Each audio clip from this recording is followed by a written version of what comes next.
Yo, mambo vipi? Kama kawa, hope uko fresh kabisa. Kama kuna misha haziendi sawa, endelea kumuomba Mwenyezi Mungu. Yeye hajawahi kukosea. Tunajua kila kitu kitakwenda poa kabisa. Karibu sana kwenye live, ama karibu sana kwenye exclusive interview na washikaji zangu. Hizi ni interviews zinaitwa na washikaji zangu ambazo mimi napiga mtaani, tunaongea na wanangu wenyewe. Sasa mbele yako, by the way, mimi naitwa Jay Waladha Mikanda, Mr. Harvard MC Super Brand. Yeah. Niko na Iwe Waguma. Hiyo mic ulipoiweka hapo tunasikilizana kweli? Lazima wanisikie, lazima wanisikie. Hebu iweka hapo kwenye kifua kile kwenye kishikio. Hata ukisikia sifa za Wahaya jamani, ndio iweke huko. Kanga chomeka. Ndio iweke huko. Hapa rampulira. Wakati huko mazingira hamna. Okay. Muhaya TZ. Muhaya TZ. Mambo ni aje? Mambo fresh. Shwari kabisa. Shwari sana. Moja kati ya watu wana fight kwa energy kubwa sana. Nimefuatilia sana, nimegundua ndugu yangu una fight sana. Yaani una moyo fulani hivi unao wa kupambana. Si unanielewa vizuri? Kabla sijaenda kule ambako mimi natamani kupita, nataka nifahamu nguvu ya wewe kufight unaipata wapi? Yaani kitu gani kinakusukuma? Unapiga hela kwenye hizi kazi unazofanya ndio maana una fight sana, ama kuna kitu nyuma ambacho unakipambania bado hujakipata? Unajua siku zote kama una nguvu au jafa, lazima ufight, upige kazi upate hela. Si ndio hivyo? Ila kama we labda ni mlemavu nini, lazima hapo utashindwa nadhani.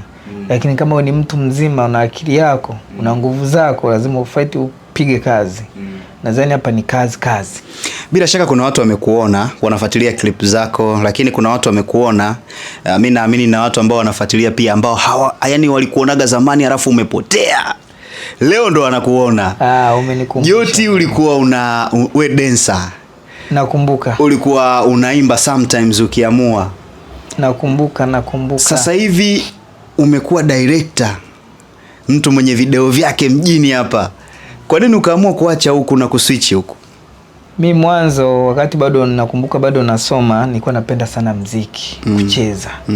Hadi mpaka shuleni wakija labda kuna kitu fulani lazima mwalimu anione mimi kwamba huyu jamaa ndiye anajua. Ushaelewa? Lakini mimi muziki nikao naupenda tangia nikiwa mdogo, nampenda Saida Karoli, nikasema siku nikifika kwa Saida Karoli lazima nitaonesha maajabu. Ushaona, bahati nzuri nikaja nikafanyikiwa, nikamaliza shule. Kumaliza shule nikaingia mitaani kwa ajili ya kudensi, mapromotion manini, wananyanyua hivyo. Bahati nzuri Saida Karoli akasikia kwamba kuna jamaa mmoja yuko Bukoba anaitwa Joti. Hapo jina wa zamani kwa natumia Joti. Ndio akanitumia nauli, nikafika kwa pale Mwanza, piga kazi, nikawa napiga kweli mpaka nakumbuka kwenye kampeni zile za nyuma zile za Magufuli zile, nipiga sana hela. Okay. Na mchezo nilikuwa nachezesha ile wa kurusha kofia hivi.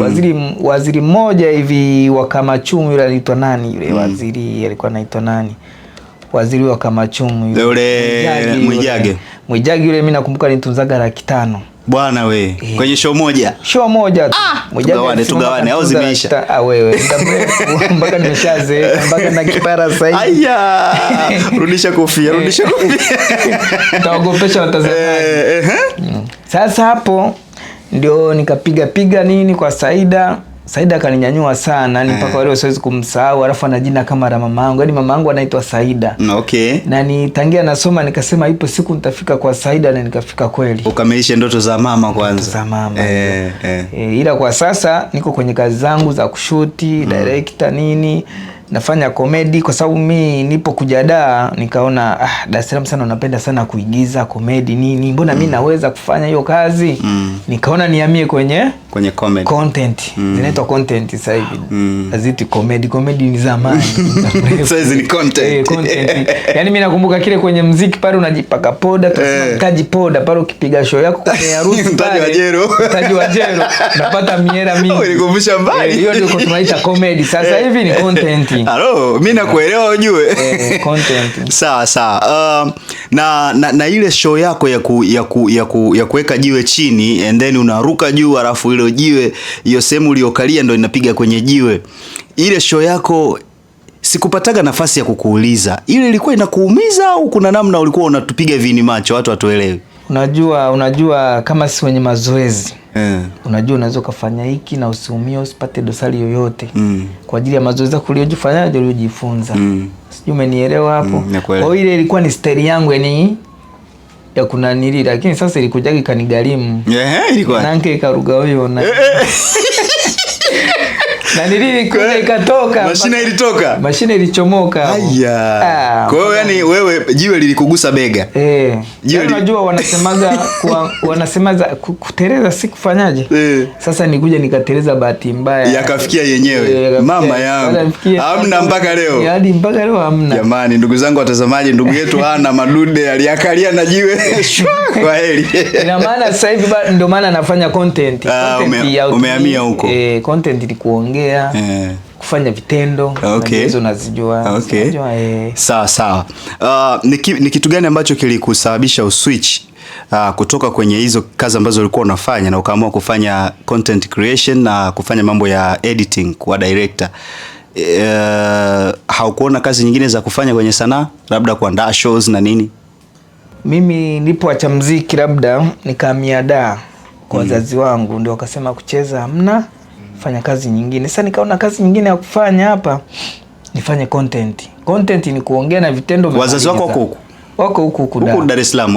Okay. Ina maana nikaona nifanye hiyo kazi ya content, lakini nikasema kucheza hapa niache, lakini mimi kucheza bado huko kwenye damu, yani siwezi kuacha. Nimeona kwenye nyimbo mpya bwana Sande, nimeona vitu sio ya Sande tu, bado kwa Saida show juzi kwa samaki tukaenda kwa wavuvi kule tukatuzwa mpaka Madora. Kwa hiyo sasa hizi mnapiga tena? Wewe mimi nimerudi kwenye muziki, sitaki unanili. Lakini jiwe hauna upango nalo sasa hivi? Sasa hivi jiwe nimeacha kwa sababu nimeshatibiwa, nimepona, nimeacha.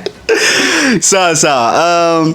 Nataka tuzungumzie kwanza muonekano wako kwenye clip. Nikikuangalia unapenda kuvaa hivi, yani hii ndo style yako, na ili vazi linaitwaje? Kwa sababu nyewe haya bwana mna mambo mengi.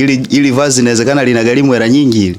Kweli. Tuambie hapa tujue. Unajua sasa hivi content za sasa hivi ili mtu akujua ukalili kazi yako, ile nguo yako nao uvaa ina maana ni sare yako. Kama unavyoona Simba wanavaa nyekundu, Yanga wanavaa njano. Kwa hiyo ndio na mimi ndio sare yangu ya content. Na maana mtu akiniona hivi anakuwa anajua huyo ni Mwaya huyo.